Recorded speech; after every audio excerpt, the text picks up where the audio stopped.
Bueno, problema 4.126. Dice lo siguiente. Un cilindro inicialmente vacío se va a llenar con aire desde 20 grados Celsius de temperatura y 100 kilopascales hasta que se llene. Suponiendo que no va a haber transferencia de calor, la temperatura nos pregunta si la temperatura final va a ser superior, igual o inferior a 20 grados Celsius. Y si la temperatura final depende del tamaño del cilindro. Bueno, para esto, primero estamos anotando los datos, que son la temperatura de 20 grados Celsius, en Kelvin sería 223, tenemos una presión de 100 kilopascales, y bueno, el volumen nos dice que, suponemos que el volumen va a ser cero, porque nos dicen que inicialmente el cilindro va a estar vacío, ¿no? Así que va a ser 0 metros cúbicos. Ok, primero, para abordar el problema, primero tenemos que implementar, o va a ser útil, delimitar, ¿no?, ciertas condiciones del sistema o suposiciones también, además también de la mención de la primera ley de la termodinámica, no olvidarnos también de la balanza de energía que va a haber en ello, ¿no?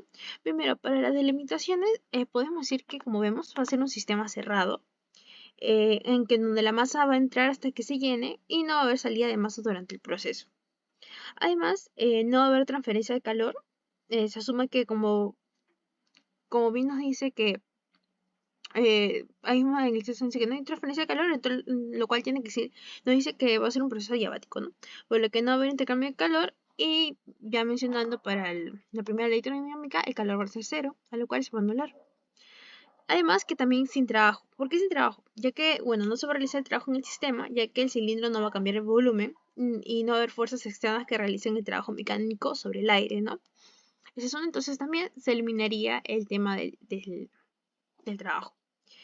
Bueno, luego sabemos que la presión va a ser constante en el sistema. La presión del cilindro es la misma, ya que la presión del aire entrada va a ser 100 kilopascales. Y también que vamos a ver el comportamiento del gas, ¿no?, que va a ser ideal. Bueno, se supone, ya que el aire se va a comportar como un gas ideal, lo que significa que simplifica el análisis del proceso. Bueno, como bien lo mencioné acá, la primera ley de Newton va a establecer que un cuerpo en reposo permanece y un cuerpo en movimiento sigue moviéndose con velocidad constante a menos que una fuerza externa actúe sobre él, ¿no? Bueno, en este problema, en sí, la primera ley de Newton puede interpretarse en relación con el aire que va a entrar dentro del cilindro, como bien vemos acá. Es que cuando el aire en sí, cuando el aire del cilindro, cuando el aire va a entrar en el cilindro, no se va a considerar fuerzas externas, que cambien su estado de movimiento de manera significativa. Aunque el aire, recordemos que puede experimentar pequeñas variaciones de velocidad al entrar, ¿no?, también. Pero estas no van a ser tan relevantes en términos de energía interna del sistema, que digamos. Además, también la velocidad constante del flujo, constante del flujo, ¿no? Se va a asumir que el aire va a ingresar al cilindro con una velocidad constante, lo que va a conectar en sí con la idea de la primera ley de la termodinámica, como bien lo hemos visto acá.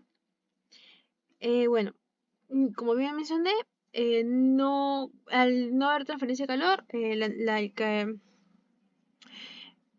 no va a haber transferencia de calor, a lo cual el calor va a ser cero. No va a haber tampoco trabajo neto, también el trabajo va a ser cero, se va a anular los dos. Por lo tanto, el cambio de energía interna se debe exclusivamente al cambio en la entalpía del aire que va a entrar al cilindro. Como bien lo hemos puesto acá en la ecuación de la energía, ¿no? Como bien sabemos, la energía, la energía interna es la masa. La masa por la entalpía, que porque es lo único que vamos a trabajar, menos cero, bueno, que estamos considerando acá el calor. Y esto va a ser igual, ¿no? Igualmente en el tema del calor, pero lo cual se va a anular como vemos a continuación, ¿no? Donde, bueno, como bien lo digo, donde la energía interna especifica en el estado final y la entalpía específica del aire en el estado inicial. Bueno, viendo esto, vamos a ver la balanza de energía, diciendo que a continuación que la energía interna final va a ser igual a la entalpía del aire de entrada. Esto debido a que no va a haber calor ni trabajo en el sistema, como bien lo vemos, ya que toda la energía interna del aire en el estado final dentro del cilindro va a provenir en sí de la entalpía del aire de entrada. Y esto va a llevar también a un aumento de la temperatura interna final, la temperatura T2, ¿no?, que lo estoy mencionando, ya que esta va a ser mayor que la temperatura inicial, que es la temperatura Ti que hemos puesto acá, debido a que la compresión adiabática del aire va a aumentar su energía interna, a lo cual la respuesta nos saldría que sí. La energía T2 o la energía final va a ser mayor a la mejor dicho, la temperatura final va a ser mayor a la temperatura inicial. Y bueno, vamos a poder llegar a la conclusión que el proceso, bueno, al ser adiabático y también se trajo, la variación de la temperatura se va a explicar por el incremento de la energía interna, ¿no?, del sistema, el balance de energía que lo estamos viendo.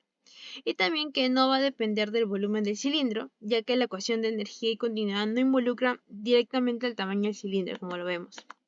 No, tampoco nos da un volumen específico. Y también que la primera ley de Newton explica que no va a haber fuerzas externas que van a afectar el movimiento del aire de manera significativa. Esto permitiendo la entrada de la velocidad constante, ¿no? Y esto sería todo por el problema 4.126.